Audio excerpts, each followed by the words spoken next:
Russia Ukraine വാർ നമ്മൾ പ്രതീക്ഷിച്ചതിനൊക്കെ അപ്പുറത്തായിട്ട് പോവുകയാണ്. അതിൻ്റെ ഫോർകാസ്റ്റിംഗ് പ്രെഡിക്റ്റ് ചെയ്യാൻ പോലും പറ്റാത്ത രീതിയിലാണ് കഴിഞ്ഞ 1-2 ആഴ്ചയായിട്ട് കാര്യങ്ങളുടെ പോക്ക് മുന്നോട്ട് പോകുന്നത്. ഏകദേശം 5ഓളം മാസം ഉക്രൈൻ ഈ വാറിനകത്ത് തോറ്റു കൊടുക്കുകയാണ്. അവരുടെ പല പ്രദേശങ്ങളും റഷ്യ പിടിച്ചെടുക്കുന്നു. അതായത് നേരത്തെ ഡോൺബാസ്ക് മാത്രമല്ല, ഖാർക്കീവ്, മരിയപ്പോൾ അങ്ങനെയുള്ള പ്രദേശങ്ങൾ പിടിച്ചെടുക്കുന്നു. അതിനുശേഷം അമേരിക്കയും നാറ്റോ രാജ്യങ്ങളും യൂറോപ്യൻ രാജ്യങ്ങളും ഉക്രൈന് സഹായമായിട്ട് വരുന്നത്. അതിന് മുൻകൈ എടുക്കുന്നത് ഫ്രാൻസിൻ്റെ പ്രസിഡന്റ് ഇമാനുവേൽ മാക്രോണാണ്. അദ്ദേഹം ഏകദേശം 1.5 മാസം മുമ്പ് എക്കണോമിസ്റ്റ് എന്ന് പറഞ്ഞ മാഗസിന് കൊടുത്ത ഇൻ്റർവ്യൂവിൽ അദ്ദേഹം പറയുന്നുണ്ട്, വേണ്ടി വന്നാൽ, വേണമെന്ന് വെച്ചാൽ ഫ്രാൻസ് ഉക്രൈനിലോട്ട് സൈന്യത്തെ അയക്കാൻ തയ്യാറാണ്. ഈ രീതി വരെയാണ് അദ്ദേഹം പറഞ്ഞു വെച്ചത്. ആ ഇൻ്റർവ്യൂവിൽ ഒരു കാര്യം കൂടെ പറഞ്ഞു, അതായത് ടാക്റ്റിക്കൽ ന്യൂക്ലിയർ വെപ്പൺസ്, അതായത് ടാക്റ്റിക്കൽ എന്ന് പറയുന്നത് ഒരു പ്രത്യേക സ്ഥലത്ത് ആ പ്രദേശം മാത്രം നശിപ്പിക്കുന്ന രീതിയിലുള്ള ന്യൂക്ലിയർ വെപ്പൺസ് ഉക്രൈന് കൊടുക്കാൻ ഫ്രാൻസ് തയ്യാറാണെന്നും പറഞ്ഞു.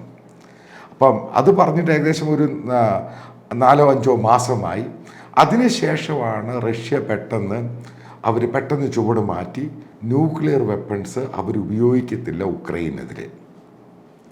ഇനി നോക്കുക, വാറിൻ്റെ അപ്ഡേറ്റ് നോക്കുക. കഴിഞ്ഞ 2 ആഴ്ച കൊണ്ട് പെട്ടെന്ന് ഉക്രൈൻ പല ഭാഗങ്ങളും തിരിച്ചു പിടിക്കാൻ തുടങ്ങി റഷ്യയുടെ കയ്യിൽ നിന്നും. റഷ്യൻ സൈന്യത്തിന് ശരിക്കും നഷ്ടമുണ്ടാകാൻ തുടങ്ങി. അവരുടെ വെപ്പൺസ്, അതായത് ആമിനേഷൻ്റെ, അവർക്ക് പഴയതുപോലെ ഫയർ ചെയ്യാൻ പറ്റുന്നില്ല. അതേപോലെ തന്നെ അമേരിക്ക എന്ന് പറഞ്ഞ രാജ്യം പറഞ്ഞു, മറ്റുള്ള രാജ്യം യുക്രൈനോടും പറഞ്ഞു, അതേപോലെ നാറ്റോ രാജ്യങ്ങളും ഉക്രൈനോട് പറഞ്ഞു, ഇവർ കൊടുക്കുന്ന വെപ്പൺസ് റഷ്യൻ ടെറിട്ടറിയിൽ ഉപയോഗിക്കാം, അതായത് ലിമിറ്റഡ് ആണ് പക്ഷേ ഉപയോഗിക്കാം. ഇതോടുകൂടിയാണ് വാറ് മുഴുവനും തിരിച്ചടിക്കാൻ തുടങ്ങിയത് റഷ്യക്ക്. അതായത് ഇതിൻ്റെ വാറിൻ്റെ ബാറ്ററി മുഴുവനും ഓപ്പറേറ്റ് ചെയ്യുന്നത് റഷ്യൻ ടെറിട്ടറിയിലാണ്. അതായത് മിസൈൽ ലോഞ്ചിങ്ങും അതും എയർക്രാഫ്റ്റുമായിട്ടും ജെറ്റും ഈ സംഭവങ്ങൾ മുഴുവനും വെപ്പൺസും എല്ലാം സ്റ്റോർ ചെയ്തേക്കുന്നത് റഷ്യൻ ടെറിട്ടറിയിലാണ്. അങ്ങോട്ട് മിസൈൽ പോകാൻ പോയപ്പോഴാണ് റഷ്യക്ക് കാര്യം പിടികിട്ടിയത്, വാറ് അവരുടെ കയ്യിൽ നിന്നും പോവുകയാണ്. അതായത് പല ടെറിട്ടറിയും ഉക്രൈൻ തിരിച്ചു പിടിക്കാൻ തുടങ്ങി. ഉക്രൈൻ സൈന്യത്തിലോട്ട് ജോയിൻ ചെയ്യുവാൻ കൂടുതൽ ചെറുപ്പക്കാർ വരാൻ തുടങ്ങി. 2 രീതിയിലുള്ള ഫേസാണ് ആ വാറിനകത്ത് മാറ്റമുണ്ടായത്. ഇതോടുകൂടിയാണ് പെട്ടെന്ന് Russian president Vladimir Putin north കൊറിയയിലോട്ട് പോകുന്നു.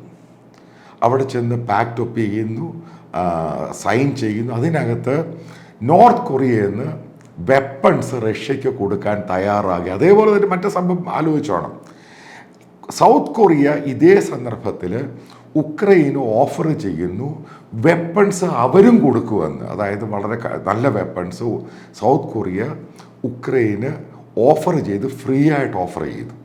അതോടുകൂടിയാണ് ഈ നമ്മുടെ പുടിൻ ഭയന്നു പോയത്. പെട്ടെന്ന് നോർത്ത് കൊറിയയിൽ പോകുന്നു, അവരുടെ പ്രസിഡന്റിനെ കാണുന്നു, വെപ്പൺസ് മേടിക്കാനുള്ള സൈൻ പാക്ട് ചെയ്യുന്നു. പിന്നീടൊരു ഉറപ്പും കൂടെ കൊടുത്തു, വേണ്ടി വന്നാൽ റഷ്യൻ സൈന്യം നോർത്ത് കൊറിയയിൽ സഹായത്തിനായിട്ട് പോകും.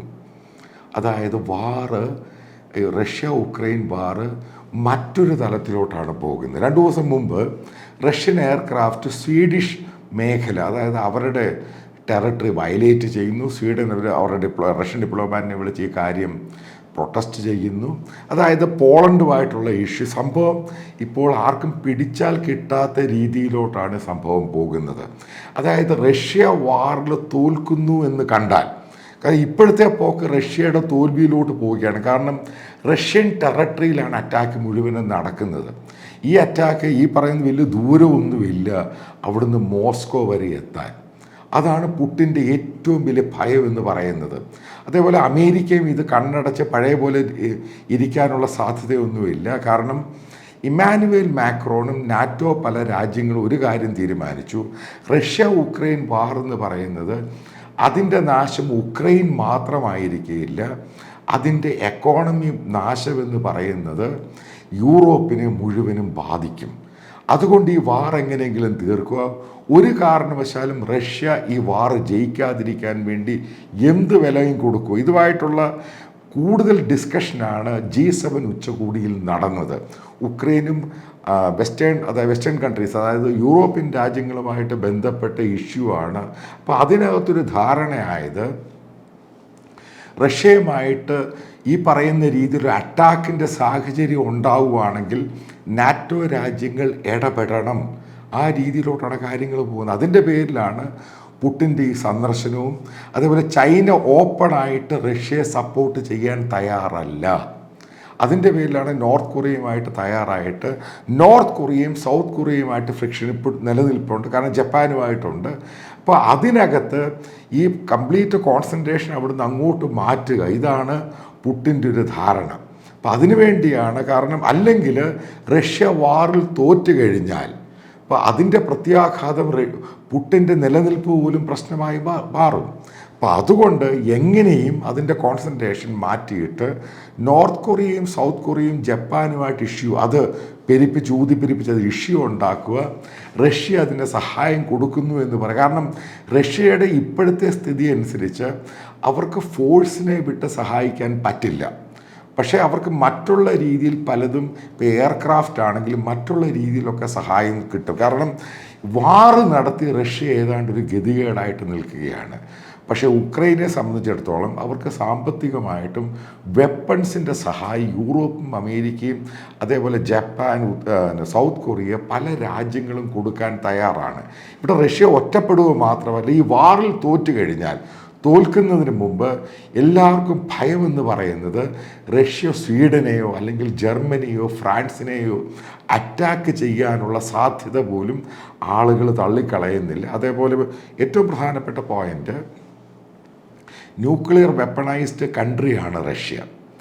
ഈ ഉക്രൈന് ടാക്റ്റിക്കലായിട്ടുള്ള ന്യൂക്ലിയർ വെപ്പൺസ് കൊടുക്കാമെന്ന് ഇമാനുവൽ മാക്രോണും പറയുന്നു. അതായത് വാറ് ഈ പറയുന്ന തലത്തിൽ നിന്ന് മറ്റൊരു തലത്തിലോട്ട് പോവുകയാണെങ്കിൽ അടുത്ത ഒരു ലോകമഹായുദ്ധം, മൂന്നാം ലോകമഹായുദ്ധത്തിന് സാധ്യത പോലും തള്ളിക്കളയാൻ പറ്റത്തില്ല. കാരണം ചൈനീസ് സീലാണെങ്കിൽ ഇപ്പോഴത്തെ തായ്വാൻ്റെ ഇഷ്യൂ ഒരു ഭാഗത്ത് നിൽക്കുന്നു, നോർത്ത് കൊറിയയുടെ ഇഷ്യൂ നിൽക്കുന്നു, സൗത്ത് കൊറിയ ജപ്പാൻ്റെ ഇഷ്യൂ നിൽക്കുന്നു, ഓസ്ട്രേലിയയുടെ ഇഷ്യൂ നിൽക്കുന്നു.